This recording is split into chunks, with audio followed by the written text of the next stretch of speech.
Dans cet épisode, je voudrais te partager l'une des techniques de coaching que j'utilise le plus avec mes clients et qui me paraît le plus simple à appliquer dans notre vie de tous les jours.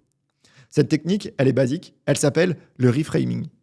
Son intention, elle est simple. Aider une personne à regarder un enjeu, une difficulté, une question sous un angle qu'il n'a jamais considéré jusqu'alors. Si on prend un pas de recul, ce qui fait que l'on boucle souvent dans nos réflexions sur des difficultés, sur des problèmes ou des questions auxquelles on est confronté, c'est qu'on les regarde souvent à travers le même prisme. Et ce qui fait qu'on le regarde toujours sur le même prisme, c'est que l'on a des doutes, des croyances, des valeurs, des peurs, des conditionnements qui font que l'on regarde toujours le problème de la même manière. Prenons un exemple. Si je suis convaincu que le conflit, c'est quelque chose qui va détruire la relation et que je dois dire quelque chose à un collègue, à un ami proche, si je suis convaincu que c'est la vérité, cette croyance, c'est clair que ça va teinter la manière dont je vais regarder cette question-là.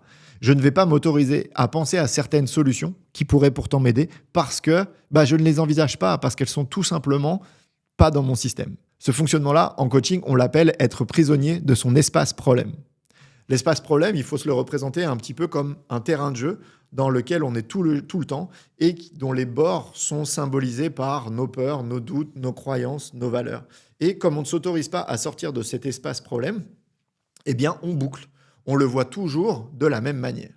Le but du reframing, c'est justement de nous aider à regarder notre problème, notre question, en sortant de cet espace problème et en le regardant avec des yeux nouveaux. La conviction qui est derrière, c'est si je suis capable de regarder ce problème-là avec des yeux nouveaux, alors il peut y avoir des solutions nouvelles avec lesquelles je pourrais y répondre. Donc le but du reframing, c'est de se forcer à le regarder de manière différente. Pour cela, on veut se placer dans une perspective différente. Et des techniques de reframing, il y en a plein. Une des techniques que l'on peut utiliser, par exemple, c'est comment s'y prendrait quelqu'un qui t'inspire.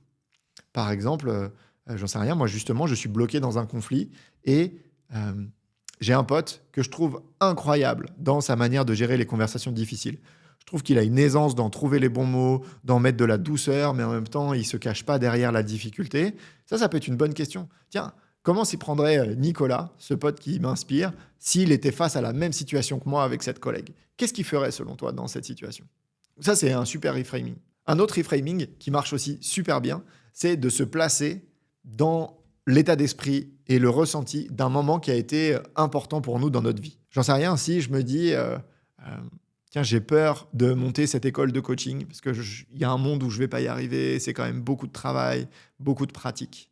Et si je me dis, OK, il y a plusieurs années, j'ai terminé un ultra-trail qui s'appelle le Thor des Géants, qui est l'un des ultra-trails les plus durs de la planète. OK. Si je me remets dans le moment où j'ai passé la ligne après m'être entraîné pendant plusieurs années pour courir cette course. OK. Je me remets dans l'état émotionnel de ce moment-là. Je passe la ligne, je suis un finisher du Thor des Géants. J'ai réalisé une course de 350 km et de 30 000 mètres de dénivelé positif. OK. Quand je repense à ce moment-là, je me sens hyper confiant, hyper fort, hyper fier. Et si je me dis, OK, si je me mets dans cet état d'esprit-là et que je me dis, OK, c'est ce Thomas-là qui parle, comment ce Thomas-là, il regarde le défi de monter une école de coaching? Pour ce Thomas-là, c'est une évidence qu'il peut y arriver. Ça ne veut pas dire que c'est facile, mais il a déjà un exemple dans sa vie qui lui montre qu'il a été capable de s'engager dans un défi compliqué qui va demander du temps, de l'entraînement, de la pratique. Et donc, quelle solution, comment il s'y prendrait, ce Thomas qui a fini le Thor des Géants pour monter cette école? Quand je le regarde à travers ce prisme-là, je ne suis plus dans cet espace problème et j'ai de nouvelles solutions. Et donc, j'avance.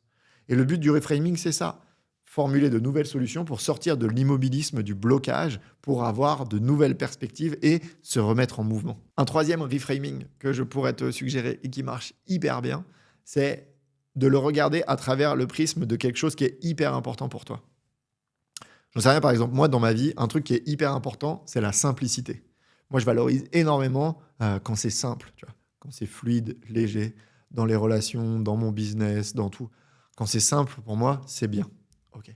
Et parfois, ça m'arrive de voir que, par exemple, je me dis, OK, comment je vais enregistrer ce podcast-là que tu es en train d'écouter? Qu'est-ce que je vais dire? Ça serait quoi la bonne accroche, etc., etc. Puis je vois que plus je réfléchis à ça, plus ça me fait chier d'enregistrer cet épisode et moins j'ai d'idées, moins je suis créatif. Et donc, je suis dans mon espace problème là. Ça doit être bien, ça doit être beau, etc. Et au bout d'un moment, je me dis, OK, et si ça devait être simple, comment je m'y prendrais?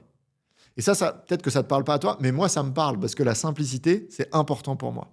Et donc, OK, si je me dis si ça devait être simple, bah franchement, si ça devait être simple, j'appuierais sur record là et je commencerai à parler et je vois ce qui se passe. Et c'est ce qui s'est passé. Et c'est ce qui fait que ce podcast, il est cool à enregistrer parce que je l'ai fait à travers le prisme de la simplicité qui est important pour moi. Donc, mettre sur des valeurs ou des besoins qui nous touchent, ça marche hyper bien. Ok, j'entends que cette situation avec ton mari, elle est dure et je sais que pour toi, la transparence ou l'authenticité, c'est des choses importantes. Ok, si le but du jeu, c'était d'avoir une conversation avec lui où l'unique but, c'est d'être transparent et authentique, qu'est-ce que tu ferais? Et là, vous voyez que d'un coup, on place la situation sous un angle différent. Donc vraiment, le reframing, c'est une technique qui est très simple à mettre en place. Plus on utilise un reframing qui nous parle, qui nous touche, plus on maximise nos chances d'avoir des possibilités nouvelles. Et encore une fois, s'il y a des nouvelles possibilités, alors on se met en mouvement et on n'est plus bloqué dans la question sur laquelle on bouclait depuis longtemps.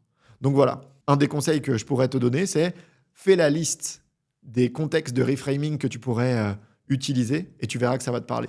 Parmi ces contextes, je peux te proposer les personnes qui t'inspirent sur des compétences que tu trouves folles, les moments qui ont été le plus importants pour toi, des personnes qui te touchent, enfants, grands-parents, etc., qui incarnent quelque chose que toi tu trouves beau, et des moments de vie qui t'ont parlé significativement. Applique ces contextes de reframing à des sujets qui te font bloquer, et je te parie qu'il y a des situations nouvelles qui vont pouvoir émerger pour toi.